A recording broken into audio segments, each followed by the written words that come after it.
For nearly 2,000 years, people believed that heavy objects fall faster than lighter ones. This idea came from the teachings of the ancient Greek philosopher Aristotle, whose writings shaped scientific thinking throughout the Middle Ages and into the Renaissance. According to Aristotle, objects moved according to their natural tendencies. Heavy bodies, such as stones, sought the earth and therefore fell quickly, while lighter objects, like feathers or small pebbles, were expected to fall more slowly. By the late 16th century, however, some scholars began to question these long-accepted ideas.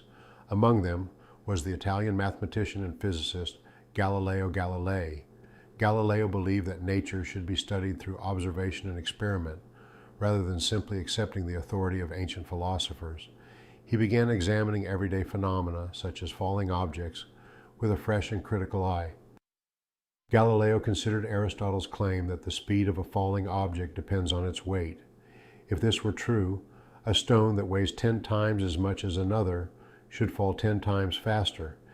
Yet Galileo suspected that the difference could not be nearly that large. Anyone who had dropped objects from a modest height could see that heavy and light stones seemed to strike the ground almost together. To explore the idea further, Galileo imagined a simple thought experiment. Suppose a heavy stone and a lighter stone were tied together with a string. According to Aristotle's reasoning, the lighter stone should slow the heavier one down as it falls, but together they form a heavier combined object, which Aristotle's theory says should fall even faster. This contradiction suggested that the traditional explanation could not be correct. The two stones could not both slow each other down and fall faster at the same time. Galileo concluded that the speed of falling objects could not depend simply on their weight. Instead, he proposed that objects of different masses fall at nearly the same rate when other factors such as air resistance are small.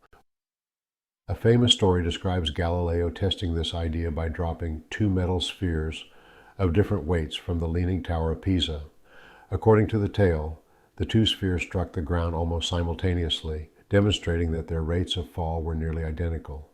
Whether this public demonstration occurred exactly as described remains uncertain, but the story captures the spirit of Galileo's challenge to traditional ideas.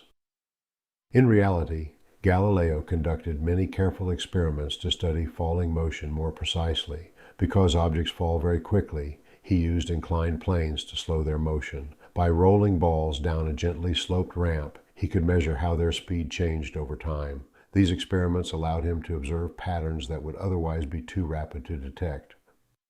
From these investigations, Galileo discovered that falling objects do not move at a constant speed. Instead, they accelerate as they descend. Their velocity increases steadily with time. This insight was revolutionary because it showed that motion could be described mathematically.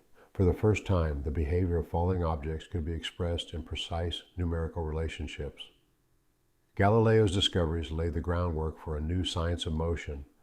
Later in the 17th century, Isaac Newton would build upon Galileo's work and develop the laws of motion and the theory of universal gravitation. Newton's ideas explained not only falling apples, but also the motion of the moon and planets. Today we know that in the absence of air resistance, all objects near Earth fall with the same acceleration. This principle was dramatically demonstrated in 1971 when astronaut David Scott dropped a hammer and a feather on the surface of the moon. With no atmosphere to slow the feather, the two objects struck the ground at the same moment. Galileo's insight helped overturn centuries of belief and showed that the laws of nature must be discovered through careful observation and experiment.